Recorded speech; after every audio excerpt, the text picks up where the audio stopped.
Hello, my dear students. Again, I am here with you. This is Study Bright channel and myself Ashish Srivastav. Just I uploaded day before yesterday the first part of the video, means the one shot in a mathematics for ICSE students, means for class 10 students. Now this video is part 2, in which I will tell you the very important thing about the chapters, remaining chapters, which is very important, and the chapters starts from section formula till the end, probability. तो हमने पहले भी बताया है इसके part 1 में, यदि किसी ने नहीं देखा है तो पहले पार्ट 1 देखें और उसके बाद ये वीडियो देखें।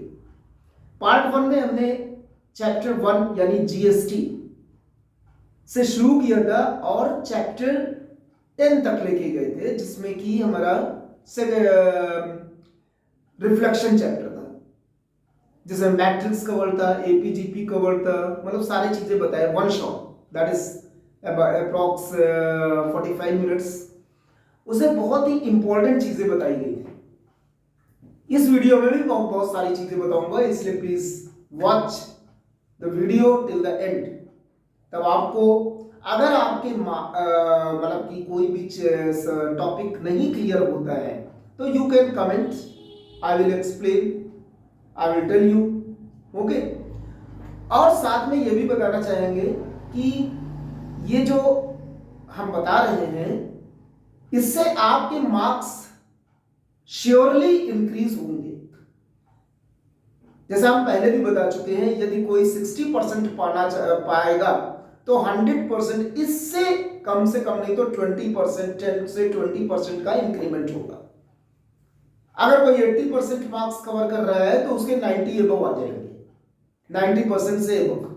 तो इस वीडियो को आप देखें और इससे सीखें कि क्या कहाँ गलत हो रहा है। इसमें हम बताएंगे कि आपको किस तरह के क्वेश्चंस अटेम्प्ट मतलब कि पढ़ने चाहिए और कैसे पढ़ने चाहिए। सबसे पहले आप पढ़ना शुरू करें तो एक टाइम टेबल बना ले, अभी भी टाइम है, because your exam starts from 21 फरवरी या 22, ऐसे ही एग्जाम शुरू हो रहा है। क्लास 10 का, क्लास 12 का शुरू हो चुका है, तो अभी 10th वालों के लिए टाइम है। तो इसको आप जरूर एक टाइम टेबल बनाएं, स्पेशली फॉर मैथमेटिक्स। मैथमेटिक्स में तो बहुत ज्यादा प्रैक्टिस की जरूरत है, सबको मालूम है, बहुत प्रैक्टिस की जरूरत है। Without written work you can not obtain the good marks. तो रिटन वर्क करना सीखें, क्वेश्चंस लगाना सीखें। और एक बात जो सबसे इंपॉर्टेंट है, लगे लगाए क्वेश्चन जरूर लगाएं। जैसे जो आपको आता है कि नहीं ये हम लगा लेंगे, उसको भी लगाएं विद प्रॉपर सॉल्यूशन, फार्मूले, everything you have to write in the practice. यही प्रैक्टिस है आपकी। तो चलिए let us start chapter 11। Do you know the chapter 11? What is the name of the chapter 11? That is the section formula. Section formula क्या होता है आपको जैसे पता है। अब उसमें क्या क्या चीजें पढ़नी है, ये मैं क्वेश्चंस नहीं बताने जा रहा हूं कि बहुत सारे की एक्सरसाइज से लेकर के क्वेश्चंस बताऊंगा, मैं उसमें आपको टॉपिक बताऊंगा। और ये ऑब्जेक्टिव टाइप जो आते हैं ना, तो उसमें बहुत छोटे छोटे सी चीजें आती हैं, थ्योरेटिकल पार्ट, जिसको आपको करना आना चाहिए, समझ में आना चाहिए। तो सेक्शन फार्मूला जो होता है वो आपका चैप्टर 11 है, section formula. That is 1 point p x, y। इसमें जो गलतियां होती वो भी मैं बता दूंगा। a और b दो पॉइंट हैं आपके, x1, y1 and x2, y2। These are the 2 points line joining. Point p is in between the a and b, we cannot say the mid point। अब यहीं पे गलती होती है बच्चों से, जब तक मिड पॉइंट ना लिखा हो या 100% डेफिनेट ना हो कि ये मिड पॉइंट है, तब तक आप उसको मिड पॉइंट नहीं मान सकते। बहुत बच्चे गलती करते हैं, मिड पॉइंट मान लेते हैं सेक्शन फार्मूला में। तो section formula, P is a point कहीं पे भी है, और ये इसको m/n रेशियो में डिवाइड कर रहा है, ठीक है। तो x की वैल्यू आपको इस तरह से मल्टीप्लाई करना है, ऐसे अपोजिट डायरेक्शन में। तो mx2 plus nx1 divided by m sum of ratio, ये x की वैल्यू, ये लिख ली वैल्यू, और इसी तरह से y की value my2 plus ny1 upon m plus n, ठीक है। This is the point P, मतलब x, y आसानी से निकाल सकते हैं। इस तरह से छोटे छोटे क्वेश्चंस आते हैं डायरेक्ट फॉर्मूले पे, आप बहुत अच्छे से कर ले जाएंगे। अच्छा, इसी से रिलेटेड अगर आपको मिड पॉइंट कब लगेगा, when m is equal to n, जब m और n इक्वल हो जाएंगे तो रेशियो 1:1 हो जाएगा, तो this is called mid point. तो उस केस में मिड पॉइंट फार्मूला आपका हो जाएगा, इसी से निकलता है मिड पॉइंट फार्मूला। तो this is the x is equal to m, और m की जगह 1 and 1 लिख ले, तो x2 plus x1 divided by 2 and y is equal to y1 plus y2 divided by 2, this is called mid point formula. ये mid point हो गया, simple. अच्छा, इसमें क्वेश्चंस पूछे जाते हैं कि इन व्हाट रेशियो, किस रेशियो में कोई पॉइंट डिवाइड करता है। ये तो ये हो गया कि अगर ये 6 पॉइंट में से रेशियो नहीं पूछा, रेशियो इज ऑलरेडी गिवन। अब अगर किस रेशियो में पूछा जाए तो आप तब भी यही फॉर्मूला लगाएंगे, कॉन्सेप्ट यही हुआ, but do not use the m/n, तब आप क्या यूज करें, let is this divided in k/1 ratio. अब k/1 रेशियो क्यों आ गया, इसमें 1 वेरिएबल हो गया, k की वैल्यू मतलब एक ही वेरिएबल यूज हुआ, अभी m और n थे, 2 वेरिएबल थे, तो थोड़ा सा इजी हो जाता है। तो किस रेशियो में अगर ये डिवाइड कर रहा है, ऐसे आपको लिखना है, तो ये आपको बस m और n हटाना है, जहां जहां पे है उसकी जगह k और 1 रखना है, यानी कि m की जगह पे k and kx2 plus x1 and ky2 and this is the k plus 1। देखिए सिंपल फॉर्मूला बन गया। इसमें क्या होगा कि ये वैल्यू में से कोई एक दिया गया होगा, ठीक है, x और y पॉइंट दिए गए होंगे, या तो वन ऑफ देम। अब प्रॉब्लम ये होती है कि ये पॉइंट कभी कभी ऐसे होते हैं कि this point lie in the on the x axis, point lie in the y axis. तो x एक्सिस पे यदि लाई कर रहा है तो x, 0 होगा, और y एक्सिस पे लाई कर रहा है तो 0, y होगा।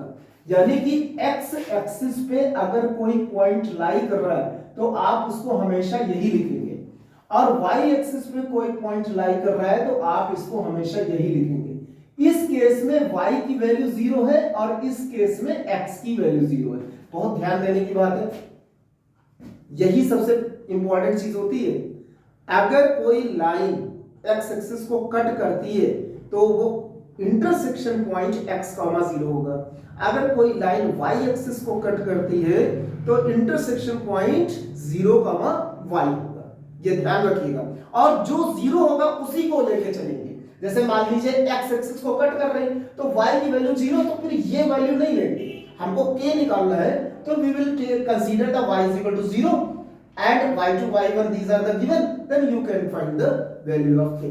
अब गलती और कहां से होती है, कभी कभी बच्चे क्या करते हैं, जब मान लीजिए ये 0 is equal to है और k y2 plus y1 upon k plus 1 है, कभी कभी क्रॉस मल्टीप्लिकेशन करते समय इसको जब इधर मल्टीप्लाई करते हैं तो यही लिख देते हैं k plus 1, ठीक है, ये लिख देते हैं। तो ये जो जब लिखते हैं तो दिस इज रॉन्ग, क्यों, क्योंकि ये तो 0 हो गया, 0 से मल्टीप्लाई करना है, तो ये सब का ध्यान भी देना है आपको। अच्छा, अब इसमें एक और टाइप का क्वेश्चन आता है, इन व्हाट रेशियो हो गया, सेक्शन फार्मूला हो गया, मिड पॉइंट फार्मूला हो गया। अब पूछते हैं कि जैसे एक लाइन 3 पॉइंट्स है A B C and these 3 points with coordinates लिखे हुए हैं, कोऑर्डिनेट्स लिखे हुए हैं, show that the points are collinear by using section formula. आपको बहुत अच्छे से ध्यान देना है क्वेश्चन पूरा पढ़ करके कि व्हाट इज आस्किंग। तो सेक्शन फॉर्मूले में आपको मालूम है कि अगर मेथड मेंशन है तो आपको वही मेथड यूज करना है। तो कैसे निकालेंगे, अगर 3 पॉइंट्स यहां पे दिए हैं, these are collinear, collinear means all the 3 points lie on the same straight line. Section फॉर्मूले से यूज करना है और ये दिखाना है, तो जस्ट यू यूज द कोई भी एक point divides in k to 1 ratio and then find the value of k by using both the points, मतलब x और y दोनों को यूज करते हुए k की वैल्यू निकालें। अगर k की वैल्यू दोनों से सेम आती है, if you are getting same value from both the coordinates, मतलब फ्रॉम बोथ, जैसे मान लीजिए यहाँ पे 2,3 है, यहाँ पे 1,-3 है, यहाँ पे 5,4 है and you are taking the case to 1 ratio, तो 2 से एक बार निकाला, मतलब x की वैल्यू से k की वैल्यू, एक बार 3 से निकाला k की value using section formula. If you are getting k same तो समझ लीजिए पॉइंट्स कोलिनियर है, और अगर आपने कहीं अलग पाया तो पॉइंट्स नॉन कोलिनियर है। तो इस बात का ध्यान रखिएगा।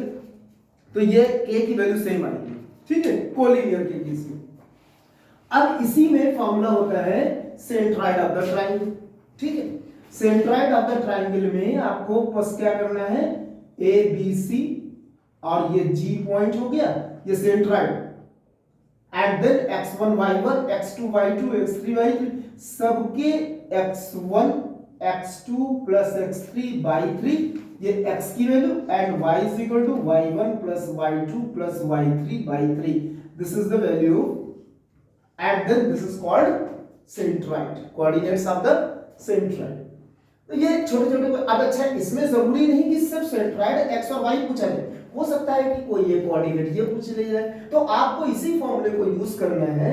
और x2 जैसे मान लीजिए कहीं पे x2 पूछा गया तो x1 x3 तो दिया गया होगा ना, इसको रख के x1 की वैल्यू x3 x भी दिया गया होगा, then you can find the x2 using the same formula, इसमें कहीं जाने की जरूरत नहीं। ओके, नाउ एक टॉपिक छोटा सा इसमें सेक्शन फॉर्मूले में और आता है, ट्राई सेक्शन वाला। जैसे कोई दो, मतलब कि ये दो पॉइंट है, किसी एक लाइन को 3 इक्वल पार्ट्स में डिवाइड करना, उसे ट्राई सेक्शन कहते हैं, ठीक है। तो हम हमेशा क्या लोगे, 2 पॉइंट लोगे, एक पॉइंट P एक पॉइंट Q, तो ये जो रेशियो होगा, दिस रेशियो इज 1, ये सब में 1:1 रेशियो।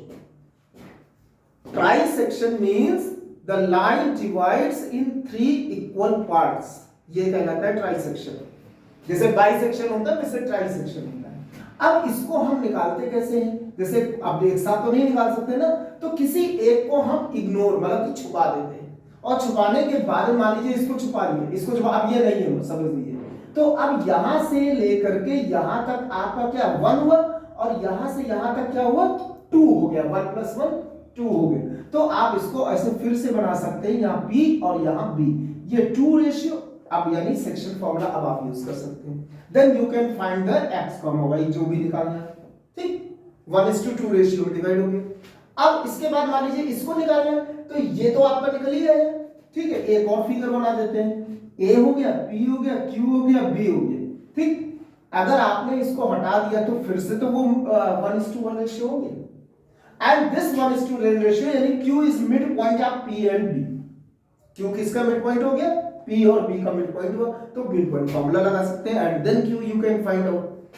तो ऐसे हम निकाल सकते हैं। तो ये तो रही आपकी सेक्शन फार्मूला। अब बात करते हैं नेक्स्ट चैप्टर की ओर, equation of straight line, very important chapter, और बहुत तरह के काफी अच्छी तरीके से क्वेश्चन भी इसमें फ्रेम होते हैं। ऑब्जेक्टिव टाइप भी फ्रेम होता है, छोटे भी और बड़े भी क्वेश्चन फ्रेम होते हैं। सबसे पहले चैप्टर 12 हम लिख देते हैं, equation of straight line. Equation of straight line, equation of straight line कहां से शुरू होगी, स्ट्रेट लाइन का मतलब होता है एक्स एक्सिस वाई। सबसे पहले स्ट्रेट लाइन दिमाग में आती है कि जो ग्राफ बनता है एक्स एक्सिस वाई एक्सिस, ये भी हमारी स्ट्रेट लाइन, ये भी हमारी स्ट्रेट लाइन। तो कभी कभी ऑब्जेक्टिव में पूछ लिया गया है कि what is the equation of the x axis, x axis की इक्वेशन क्या है, सिंपली बताएंगे y is equal to 0, this is the equation of x axis. क्यों, जब भी हम कोई पॉइंट इस पूरे एक्सिस पे लेंगे, अभी हमने बताया था, वो हम क्या लेते हैं, क्या लेते हैं, x, 0, हर जगह कहीं भी कोई पॉइंट लेंगे x, 0 on the x axis, तो ये 0 ट्रू हो गया बिल्कुल, अब इसकी वैल्यू नहीं चेंज होगी, that is why it is known y is equal to 0। अच्छा, अगर हम y एक्सिस की बात करें, इसकी इक्वेशन क्या होती है? तो x is equal to 0, equation of y axis की x इज इक्वल टू 0। अगर हम बात करें equation of line parallel to the x axis, वो y axis parallel to the y axis, ये इसके पैरेलल, बिल्कुल पैरेलल का मतलब ये 90 डिग्री है तो ये भी 90 डिग्री होगा। तो ये एक पॉइंट है a,0 जिससे कि ये लाइन पास हो रही है, ठीक है। तो यहां पर हमेशा ट्रू है कि इसकी वैल्यू a ही होगी, चाहे हम यहां रखें, चाहे हम यहां रखें, चाहे हम यहां रखें, ये डिस्टेंस हमेशा बराबर होगी, दिस हॉरिजॉन्टल डिस्टेंस। तो यानी इसका इक्वेशन हो जाएगी x is equal to a, small a। जिस पॉइंट से ये पास हो रहा है उस पॉइंट का जो x की वैल्यू होगी वही इसकी इक्वेशन होगी। वो नेगेटिव भी हो सकती, पॉजिटिव भी हो सकती है, ठीक है। अगर इसी तरह से अगर हम कोई लाइन ऐसे करते हैं तो ये हमारा इस पॉइंट से 0,b से पास होगा या 0,a से, कोई भी ले लेते हैं। तो इसकी इस लाइन की इक्वेशन क्या हो जाएगी, which is parallel to x axis, y is equal to b, मतलब जो ये कोऑर्डिनेट का ये पॉइंट होगा, ये पॉइंट, वही पॉइंट हमारा इसकी y की वैल्यू होगी। अब पॉजिटिव नेगेटिव कुछ भी हो सकता है। ये तो हुई हमारी पैरेलल और इसकी लाइन। अच्छा, अब इक्वेशन ऑफ लाइन आती है कि अगर you have to find the equation of line passing through the one point से पास कर रही है वो लाइन की इक्वेशन। तो ये इक्वेशन है हमारी जहां पे m क्या है, as you know slope of line. अच्छा, स्लोप ऑफ लाइन भी बहुत कॉम्प्लिकेटेड चीज है, इसको भी आपको समझना है। स्लोप ऑफ लाइन क्या होता है कि जैसे कोई एक लाइन है, मान लीजिए ये, ठीक है, this is the line, okay, and this is y axis, this is x axis. ये जो एंगल है, ये जो एंगल, बहुत बच्चे इस एंगल को, जैसे मान लीजिए ये अल्फा, इस एंगल को स्लोप कह देते हैं, गलत, this is not correct. Slope हमेशा पॉजिटिव x एक्सिस से एंटी क्लॉकवाइज डायरेक्शन में घूमता है।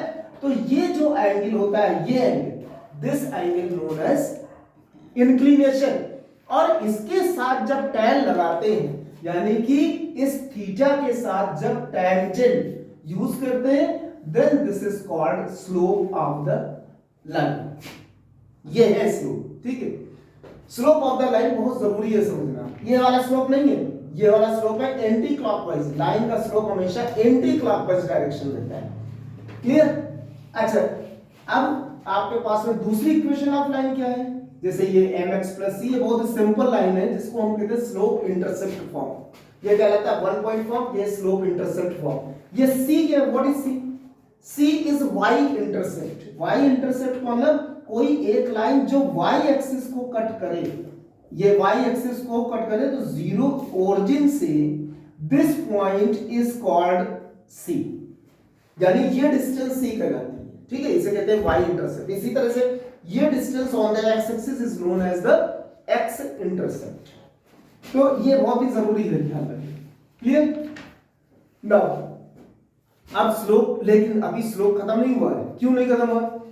कंडीशंस होती हैं कुछ स्लोप्स की। जैसे मान लीजिए आपके पास में टू लाइंस है और टू लाइंस पैरेलल है, these two lines are parallel। तो L1 और L2 अगर पैरेलल है तो इनका स्लोप एक का M1 है, एक का M2 है। तो ये जो थीटा जो एंगल बना रहा है, एक थीटा 1 बना रहा है, एक थीटा 2 बना रहा है, तो क्या ये दोनों एंगल इक्वल नहीं है? बिकॉज लाइंस आर पैरेलल, तो करस्पॉन्डिंग एंगल्स आर इक्वल। तो theta 1 is equal to theta 2, तो इनका जब टेंजेंट निकालेंगे तो tan theta 1 is equal to tan theta 2, it means the slopes are equal। तो for the parallel lines the slopes are equal, and for the perpendicular lines, perpendicular में condition हो जाती है, वो है आपके मतलब कि जैसे कोर्स में, तो उस कोर्स में हम एक थोड़ा सा छोटा सा बता देते हैं।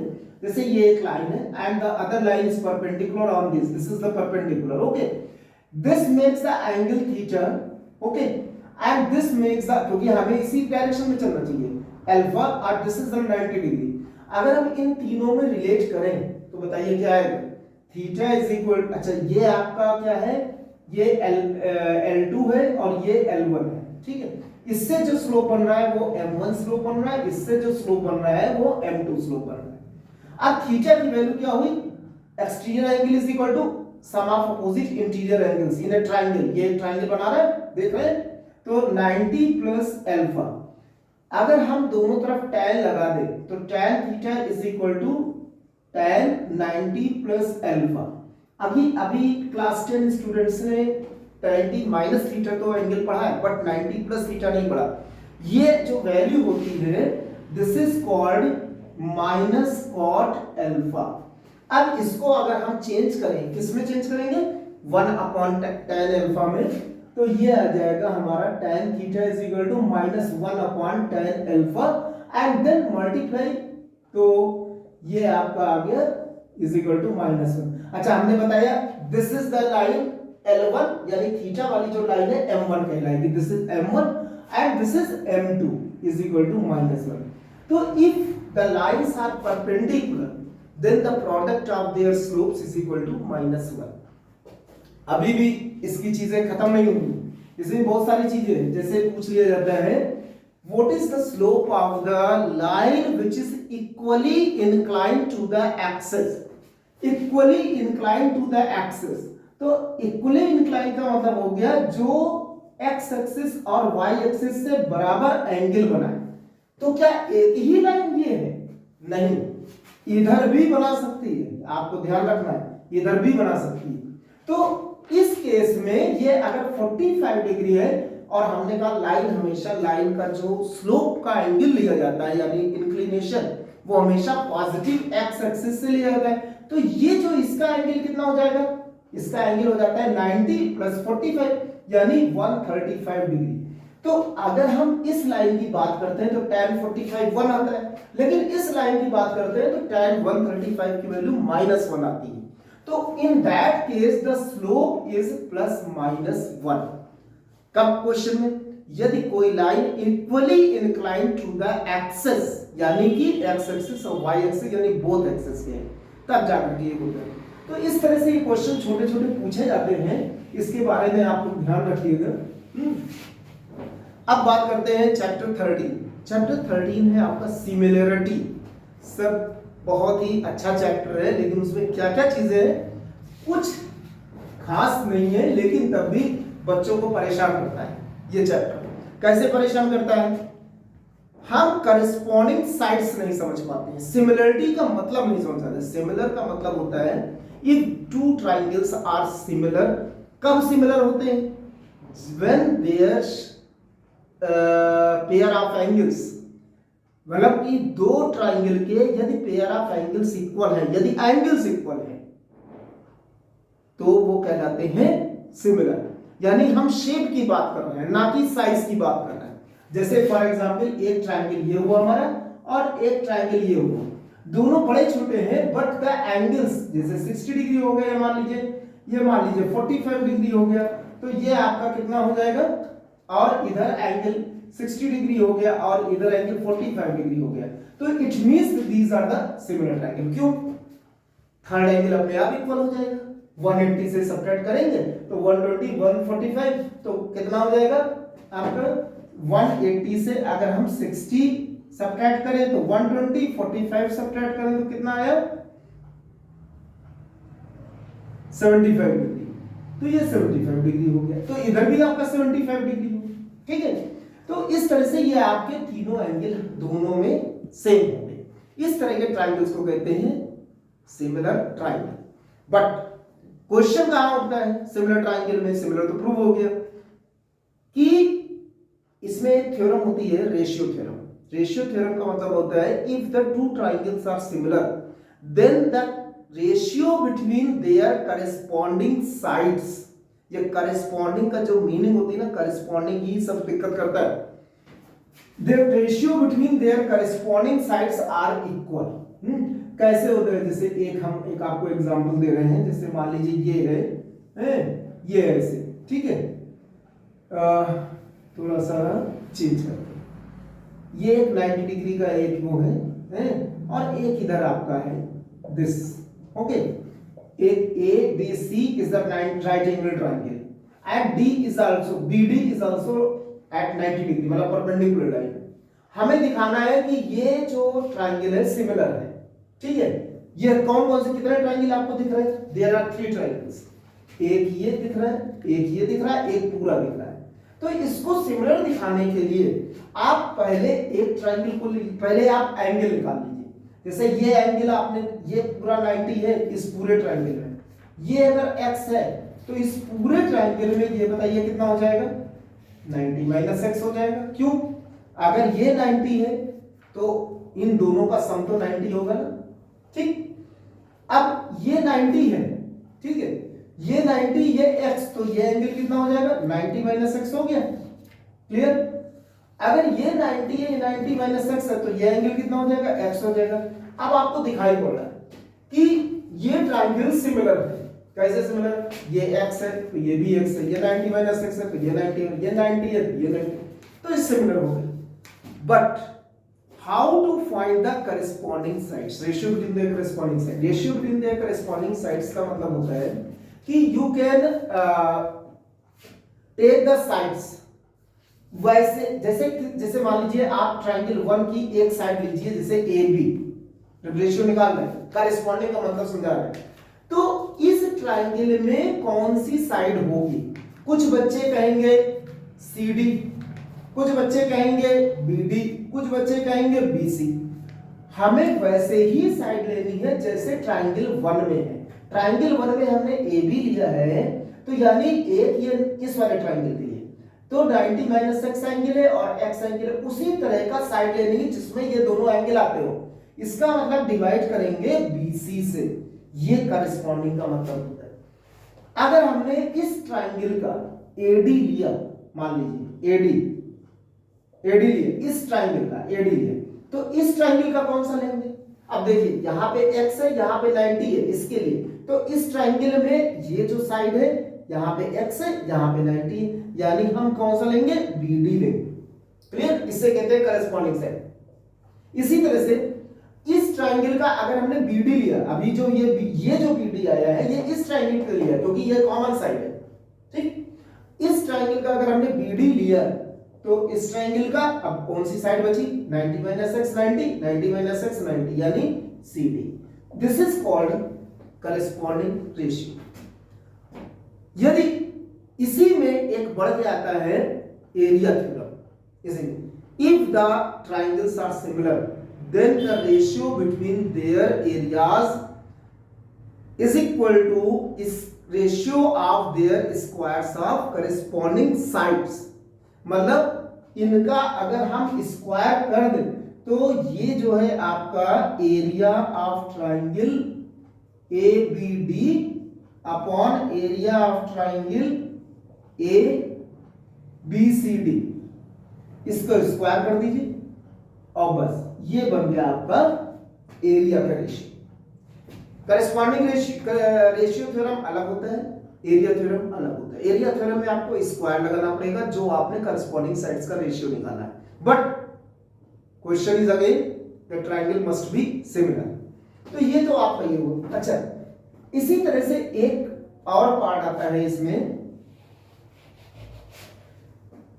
मॉडल, वॉल्यूम मॉडल के ऊपर आता है। तो वो कैसे करते हैं? मॉडल एरिया, मतलब कि इसमें एक k:1 रेशियो लेते हैं। k:1 रेशियो का मतलब कि जैसे आपका हो गया 1:k रेशियो। 1:k रेशियो ये होता है स्केल फैक्टर। मॉडल के बारे में बता रहे हैं। जैसे मान लीजिए आपको एक रूम बनाना है, ठीक है, तो रूम बनाने से पहले उसको मैप पे या पेपर पे उसका नक्शा बनाना पड़ता है, पेपर पे, और उसके बाद में उसका एक छोटे डायमेंशन, जैसे कि हमने रूम बनाना है 10 जैसे मान लीजिए 14 feet to 14 feet into 15 feet का एक रूम बनाना, तो हम इसको 14 सेंटीमीटर ले लेंगे इंटू 15 सेंटीमीटर का पेपर पे एक वर्कआउट कर लेंगे। ये लेंथ ऑफ ब्रेथ और हाइट भी होगी, इसकी हाइट मान लीजिए 10 फीट है, तो उस हिसाब से हम ले लेंगे। तो ये जो इसको कहते हैं questions based on model, based on map and model. ठीक है, तो कैसे बनाते हैं, मॉडल भी बनता है इससे, 3D मॉडल भी बनता है। जैसे बहुत बड़े बड़े चीजें बननी है, जहाज बनना है, शिप है, तो उसका छोटा सा मॉडल पहले बनाया जाएगा। बहुत बड़ी बिल्डिंग्स बननी है तो उसका छोटा सा मॉडल बनाया जाएगा। तो उस मॉडल में बिल्कुल हर चीज वही रहेगी, only we use the scale factor बाद में। तो ये जो 1:2 के है, अब जैसे मान लीजिए आपको लेंथ निकालना है, किसी भी बिल्डिंग की लेंथ निकालनी, length of actual building, then you will take the k into length on map। मतलब मैप पे जो लेंथ सेंटीमीटर में दी गई होगी उसको k से मल्टीप्लाई करेंगे। अच्छा, ये जो रेशियो है आपका, ये 1:200 भी हो सकता है, 1:500 भी हो सकता है, कभी कभी 2:500 लिखते हैं। तो इसका ये मतलब नहीं कि आप k की वैल्यू 500 ले लीजिए, तब आपको 2 से डिवाइड करना पड़ेगा। पहले इसे आपको 1 बनाना है और इसको k बनाना है। इधर वाला 1 होना चाहिए, इधर वाला k होना चाहिए। बहुत बड़ी गलती होती है बच्चों से कि अगर ये लिख दिया गया तो बच्चे क्या करते हैं, k की वैल्यू 500 ले लिया, जो कि गलत हो गया। Just you divide by 2। अगर इस तरह लिखा है तो check k = 500, k = 200 and then you will get the answer in centimetre. अब उसके बाद उसको आप किलोमीटर में चेंज करें, चाहे आप जिसमें चेंज करें या मीटर में चेंज करें, जस्ट डिवाइड बाय। अच्छा, इसी तरह से एरिया भी हम निकाल सकते हैं एक्चुअल बिल्डिंग का है। तो बस इसमें k की जगह पे आपको k² लेना है और लेंथ की जगह पे एरिया ऑफ ऑन मैप लेना है। मतलब मैप में जो स्ट्रक्चर दिया गया होगा उसका एरिया लेना है। जैसे मान लीजिए प्लॉट है, प्लॉट का एरिया लेंथ इंटू ब्रेथ होता है, ट्राइंगल का area half base into height होता है, उस तरीके से लेना है। ठीक है, इसी तरह से हम वॉल्यूम ऑफ एक्चुअल बिल्डिंग भी निकाल सकते हैं। Take just k³ and volume on map, ये मल्टीप्लाई कर देंगे। क्या आपको पता है कि 1 सेंटीमीटर, सबसे ज्यादा गलती यही होती है, 1 सेंटीमीटर को 1 किलोमीटर में चेंज करने के लिए क्या करना पड़ेगा? Do you no? 1 सेंटीमीटर को 1 किलोमीटर में यू मस्ट डिवाइड बाई 10⁵, यानी 1 लाख से डिवाइड करना पड़ेगा। क्या आपको पता है कि 1 सेंटीमीटर स्क्वायर को 1 किलोमीटर स्क्वायर में चेंज करना है तो क्या करेंगे? Just you divide by 10⁵ into 10⁵ 2 times, और अगर किलोमीटर क्यूब में चेंज करना है तो 3 टाइम्स। तो इस तरह से आपके ये क्वेश्चन सॉल्व होंगे। Now we talk about the next chapter. अब हम बढ़ते हैं आगे की ओर। ये तो सिमिलरिटी हो गया, सिमिलरिटी में आपको पता है एरिया थ्योरम, रेशियो थ्योरम है। अच्छा, इसमें एक और थ्योरम है जिसे हम बोलते हैं इसी सिमिलरिटी में, जैसे कोई पॉइंट P है, यहाँ पे ABC ट्राइंगल है और ये Q पॉइंट है और इसको यहाँ पे जोड़ दिया। ठीक है, दिस लाइन इज पैरेलल। अगर इस तरह का कोई ट्राइंगल बनता है, इस तरह का कोई ट्राइंगल बनता है, तो अब इसमें आपको ये जो डायरेक्टली आप यूज कर सकते हैं, क्योंकि दिस ट्राइंगल एंड पूरा ट्राइंगल, मतलब ये ट्राइंगल 2 नहीं है, ट्राइंगल 2 मतलब ये पूरा ABC और APQ, these two are similar. क्यों? क्योंकि लाइन पैरेलल है। This is the common angle, this is the corresponding angle. ठीक है, अब इसमें हम डायरेक्टली इसको AP upon PB is equal to AQ upon QC ले सकते हैं। ठीक है, ये आपकी एक थ्योरम, इसका जो मतलब ये थ्योरम है आपका इंटरसेप्ट थ्योरम है, इंटरसेप्ट भी है कहते हैं इसको, क्योंकि ये बीच में एक लाइन को कट करती है। ठीक है, तो इस तरह से आप इसको यूज कर सकते हैं, सॉल्व कर सकते हैं। इस थ्योरम को भी अपना ये आई है आपकी सिमिलरिटी से ही है। अच्छा, अब आपके पास में जैसे मान लीजिए कि एक चैप्टर इसके बाद आता है, चैप्टर 14 लोकस। चैप्टर 14 में आपको क्या करना है, लोकस बहुत ही इजी चैप्टर, कंस्ट्रक्शन का चैप्टर है ये। इस कंस्ट्रक्शन में आपको लेना है कि कैसे लोकस होती क्या चीज है। Locus is a path. Locus क्या है? लोकस एक पाथ है, locus of A movable point is a path traced by that point under the given geometrical condition और कंडीशंस। लोकस एक पाथ है जो एक मूवेबल पॉइंट से बनता है और किसके द्वारा, एक कुछ ज्योमेट्रिकल कंडीशन से दी गई होती है क्वेश्चन में। फॉर एग्जांपल मान लीजिए एक पॉइंट ए है जो कि फिक्स्ड है, अल्फा बीटा, ठीक है। एक पॉइंट पी है जो कि मूवेबल है। ये कहा जाए कि इसकी डिस्टेंस हमेशा के रहेगी। अब ये पॉइंट कहीं भी रहे, कहीं भी, बट ये नहीं जाएगा कहीं पे। A point will not move, only the point P will move. अब पॉइंट पी मूव हो रहा है, यहां पे रहेगा तो क्या इसकी डिस्टेंस सेम होगी? नहीं। क्या यहां पे रहेगा तो इसकी डिस्टेंस सेम होगी? नहीं। तो इसका मतलब कि ये एक अगर ऐसे बनाता है, इस तरह से एक सर्कल बना हुआ है जिसमें इस पॉइंट को सेंटर लिया जाए और इस डिस्टेंस को रेडियस लिया जाए, then we can say this point always have the constant distance, चाहे ये जहां पे है। यानी इसका लोकस क्या हो गया? The circumference of the circle with center as the fixed point and the radius as the constant distance, ये इसका लोकस है। इसी तरह से अगर मान लीजिए कि दो पॉइंट हैं A और B, इससे कोई कहे कि एक पॉइंट का लोकस निकाले, मूवेबल पॉइंट का, जो इससे हमेशा सेम डिस्टेंस पे रहे। यानी कि अगर हम इसको जोड़ दें तो ये जो मिड पॉइंट है ये इससे भी सेम डिस्टेंस, इससे भी, लेकिन this is only one point. आपको तो इनफाइनाइट पॉइंट्स निकालना है, यानी एक पाथ निकालना है। पी पॉइंट को हम कहीं भी ले जा सकते हैं, लेकिन वो इसको सेटिस्फाई करना चाहिए, यानी ए से उसकी डिस्टेंस और बी से डिस्टेंस सेम होनी चाहिए। तो just you draw the perpendicular bisector here. अब पी को यहां पे लेंगे तब भी ये डिस्टेंस बराबर होगी, पी को हम यहां पे लेंगे तब भी ये डिस्टेंस बराबर होगी, यहां पे लेंगे तब भी, यानी इस लाइन पे कहीं भी ले, always equidistant from A and B. तो जब भी पूछा जाए किसी दो पॉइंट से बराबर दूरी, तो just you join the points and draw the perpendicular bisector, ठीक। लेकिन यही चीज अगर आपको दिया जाए दो लाइन से, अब दो लाइन से बराबर दूरी पे हो, लाइंस आपकी कैसे हो सकती हैं? लाइंस आपकी पैरेलल हो सकती हैं, लाइंस आपकी नॉन पैरेलल हो सकती हैं। पैरेलल लाइन अलग होती हैं जो कभी नहीं मिलती हैं, नॉन पैरेलल वो होती हैं जो कहीं ना कहीं इंटरसेक्ट करती हैं। तो अगर आपकी लाइन जो कि इंटरसेक्ट कर रही है, जैसे मान लीजिए कि एक ये लाइन है और एक ये line, okay, this intersect at point A B and A C, and you have to find a point P which is equidistant from the two lines AB and AC। इन दोनों के पॉइंट ऑफ इंटरसेक्शन पे जरूर angle बन रहा होगा, इसके angle bisector पे ही वो पॉइंट होगा। यानी यहां पे हो सकता है, यहां पे हो सकता है, यहां पे हो सकता है, इसके एंगल बाइसेक्टर पे, यानी दिस एंगल बाइसेक्टर। तो just you draw the angle bisector of the angle which joins the two lines, ठीक है।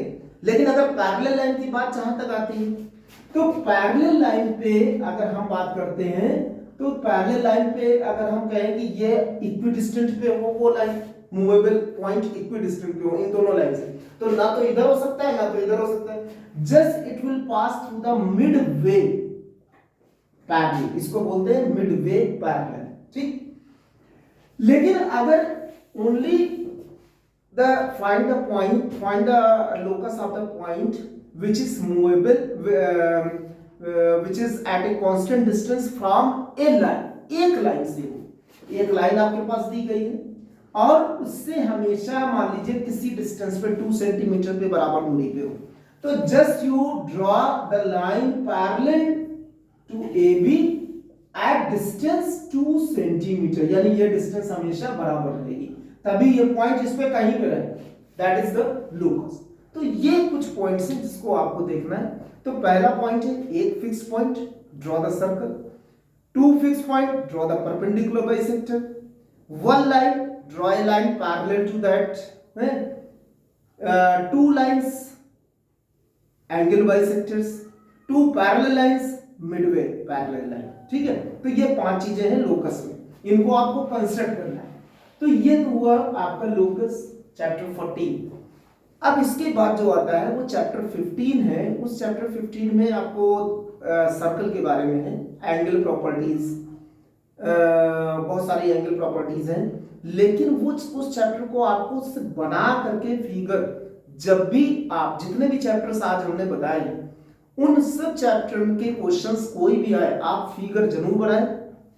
फिगर बहुत ज्यादा जरूरी है, क्वेश्चन पेपर में बना हो या ना बना हो उससे मतलब नहीं है, बना हो तब भी बनाना है और नहीं बना है तब भी बनाना है, क्योंकि ये सब जैसे आपका सेक्शन फॉर्मूला हो गया, स्ट्रेट लाइन हो गई, सिमिलरिटी हो गया, लोकस हो गया, अभी सर्कल आएगा, कंस्ट्रक्शन आएगा, इन सब में आपको फिगर बनाने होंगे।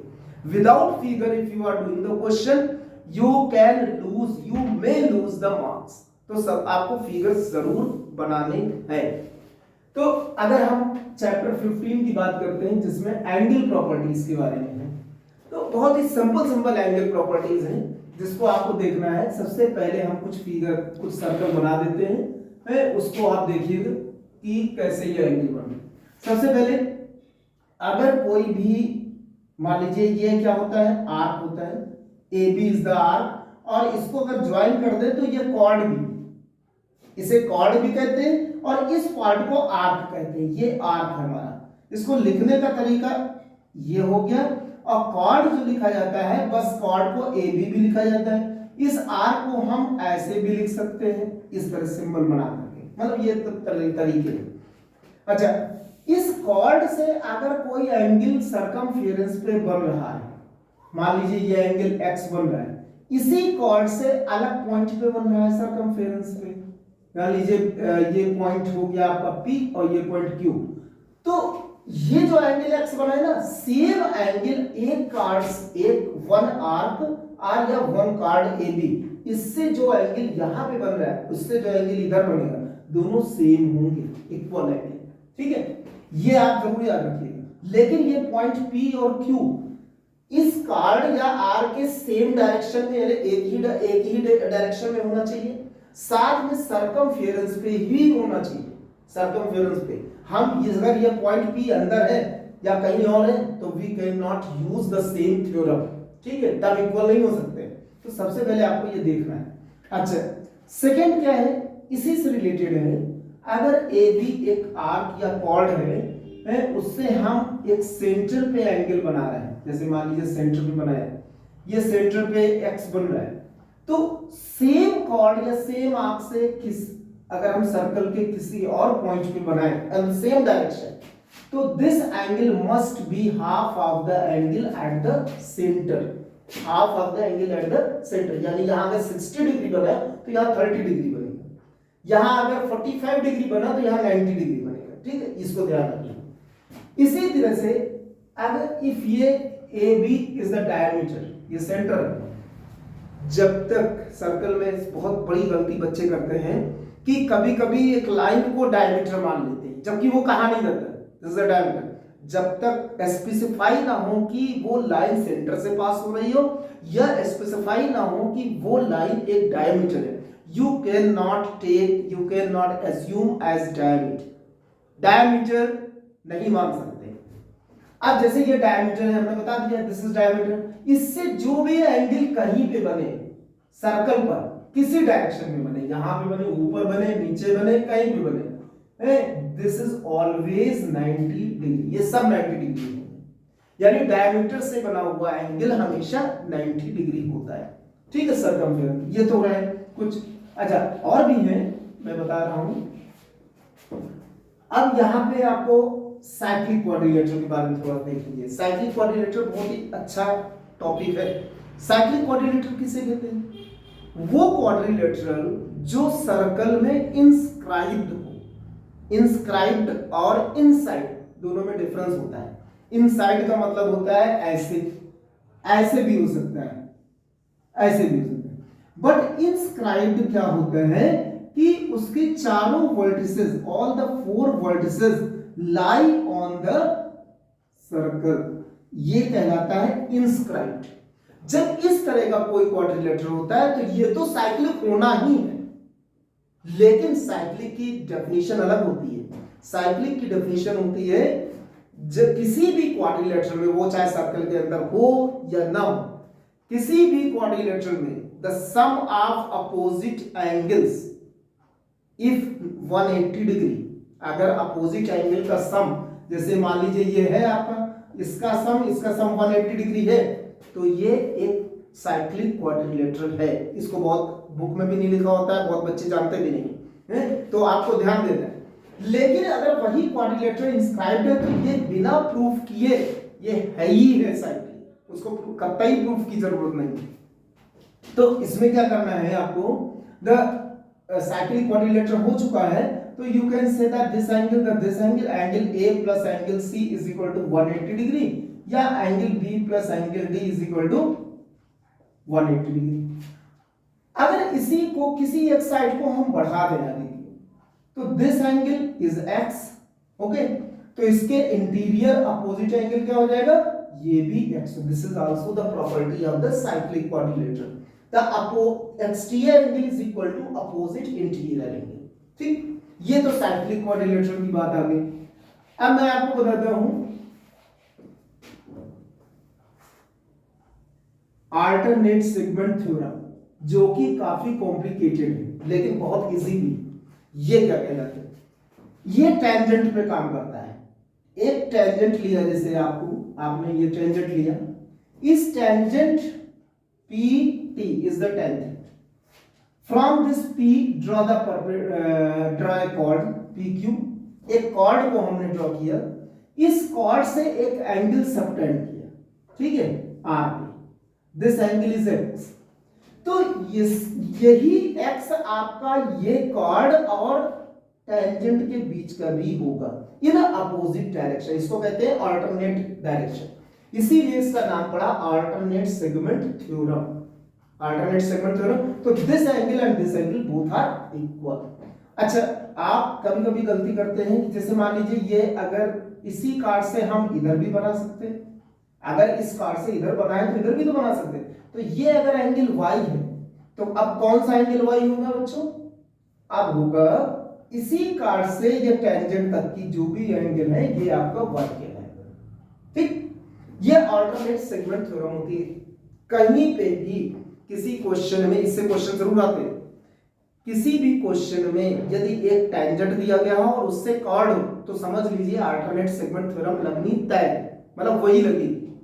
तो ये आप ध्यान दीजिएगा। अच्छा, अभी इसमें और भी प्रॉपर्टीज हैं, जैसे मान लीजिए कि इफ टू कॉर्ड्स ए, इसमें भी बच्चे बहुत गलती करते हैं, इसको आप ध्यान दीजिए। Two chords intersect internally at point P, तो इसकी थ्योरम होती है कि इन दोनों का जो ये कार्ड है AB, ये दो सेगमेंट में कट गया, AP और PB, तो इसके मल्टीप्लीकेशन होगा AP into PB is equal to CP into PD। This is the theorem. The product if the two chords intersect at point P internally और एक्सटर्नली, इसको भी हम बना देते हैं। इन दो कार्ड है AB और CD, इसको ये आपका यहां पे मिल रहा है P पॉइंट है ना, दोनों के लिए सेम थ्योरम है। अब देखिए कैसे सेम थ्योरम है, यहां से A से डाले, P से डाले, P से A और P से B, P से A, P से B, P से C, P से D, तो ये प्रोडक्ट इनका इक्वल। इसी तरह इधर भी P से A इंटू P से B is equal to P से C and P to D। बच्चे गलती क्या करते हैं AB into BP, AB into BP, CD into DP, गलत, दिस इज रॉन्ग। आपको इंटरसेक्शन पॉइंट से ही पॉइंट को लेना है, P से A और P से B लेना है, तभी सही होगा, अदरवाइज वो गलत हो जाएगा। अच्छा, फिर थ्योरम आती है, दो कार्ड इंटरसेक्ट कर रहे थे। अब क्या है कि one card and one tangent intersect at point P. PT is the tangent, AB is the chord. In this case, P to A into P to B is equal to P to T length of tangents and whole square. This is for theorem. तो ये सब आते हैं, इसको हम question नहीं बता पा रहे हैं, ना बता रहे हैं और ना ही prove, because this is one shot, ये ध्यान रखिएगा।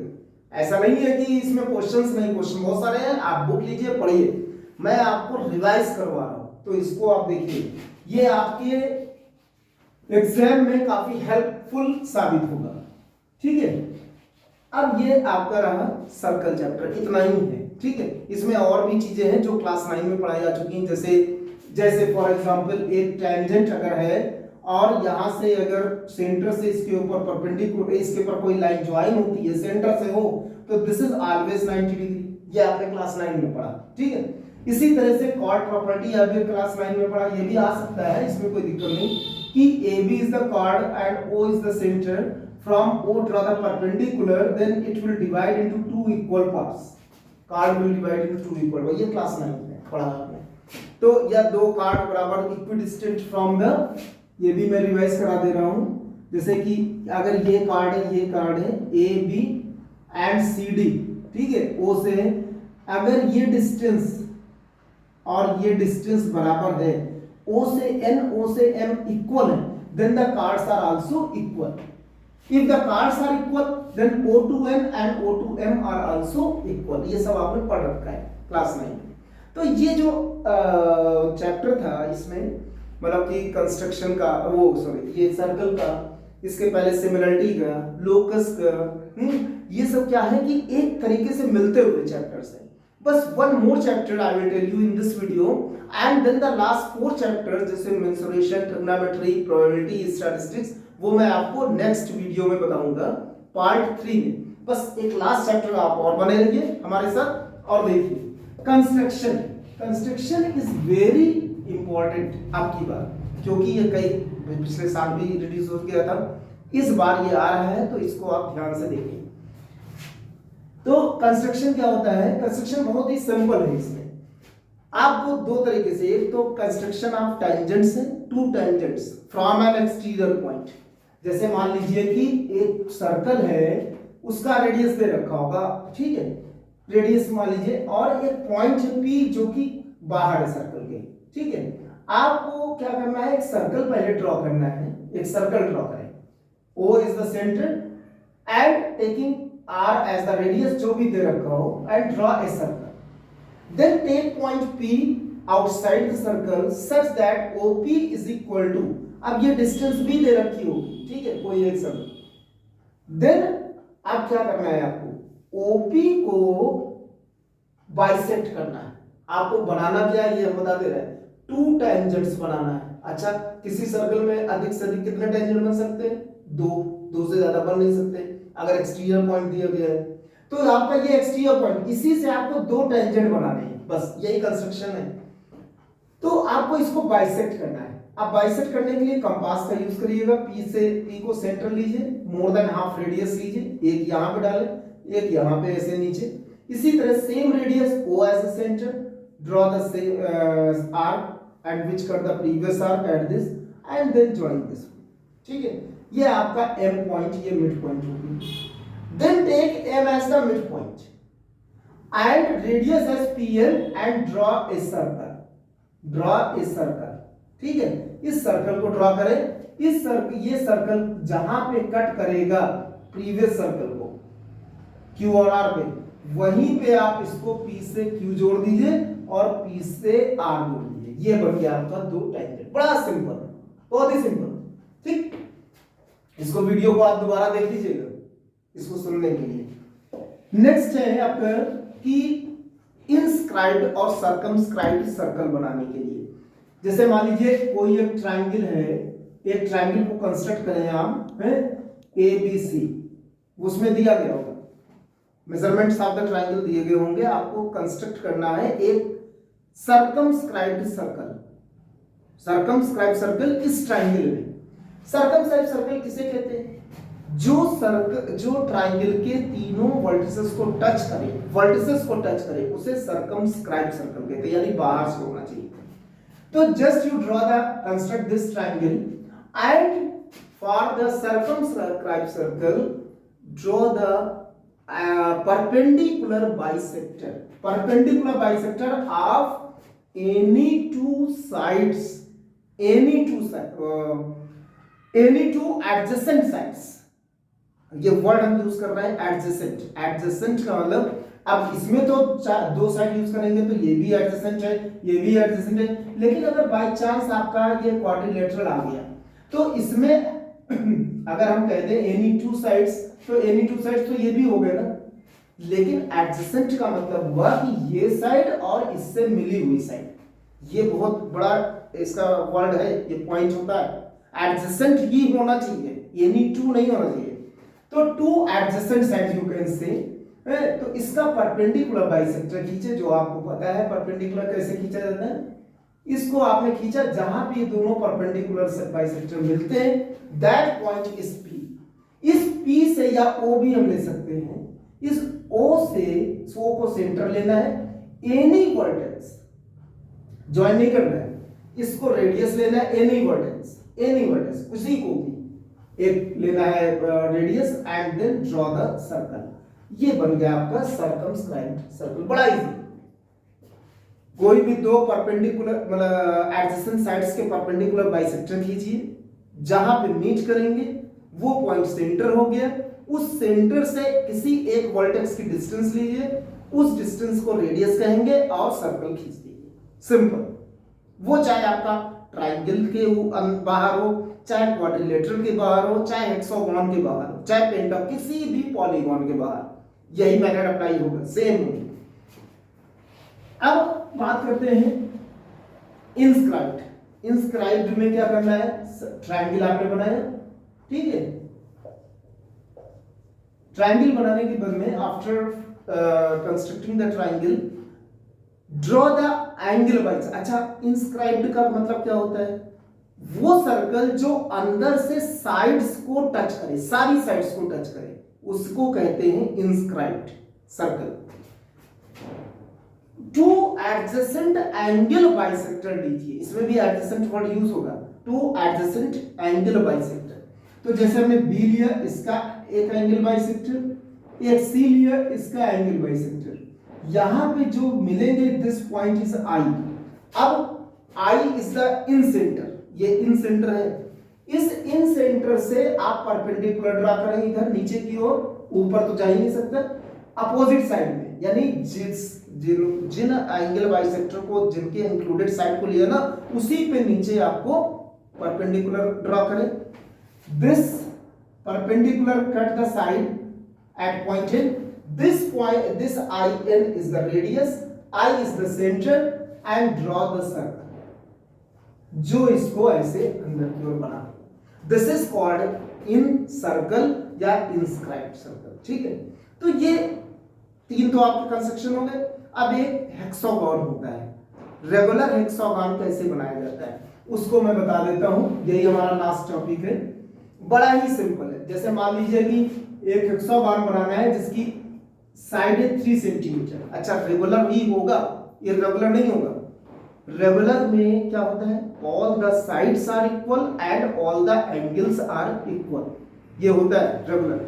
आपके पास एक साइड का ये दिया गया, just you draw a circle, dotted circle, ठीक है, with radius 3 centimetre means equal to the side, ठीक है, विद रेडियस 3 सेंटीमीटर। इसको आपने बनाया ये चीज। अब यहां पर क्या है कि आप एक ए पॉइंट ले लीजिए, इस ए पॉइंट से जो है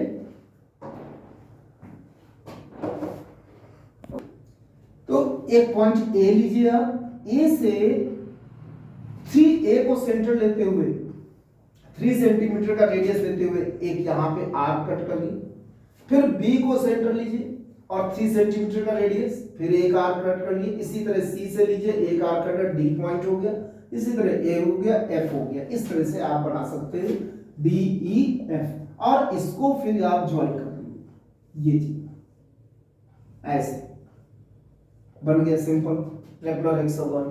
क्या करना है फिर से बता दे रहे हैं। सबसे पहले आप इस 3 सेंटीमीटर रेडियस का आप सर्कल खींच लीजिए, जो भी साइड दी गई, वो भी डॉटेड लाइट सर्कल, उसको चूंकि आपको दिखाना नहीं है अभी। फिर उसके बाद में उस सर्कल पर कहीं पे भी एक पॉइंट ले लीजिए ए से ए को सेंटर लेते हुए एक 3 सेंटीमीटर का आर्क ड्रॉ करिए जो भी बी पे कट करेगा। बी से 3 सेंटीमीटर का आर्क कट करिए जो भी 3 सी पे कट करेगा। इसी तरह डी पे, ई पे, एफ पे, और सबको ज्वाइन कर दीजिए by scale, you will get the regular hexagon. Very simple. तो बच्चों हमारे ख्याल से ये वीडियो आपके लिए काफी हेल्पफुल होगा। अभी पार्ट 3 बनेगा, याद रखिएगा, पार्ट 3 बनेगा और उस पार्ट 3 में मैं मेंस्ट्रुएशन, बहुत अच्छे उसके टिप्स, ट्रिग्नोमेट्री और ये स्टैटिस्टिक्स एंड प्रोबेबिलिटी बताना है। ठीक है, तो आप लोग देखिए और इस चैनल को सब्सक्राइब भी करें, शेयर भी करें। Study bright channel. Thank you so much.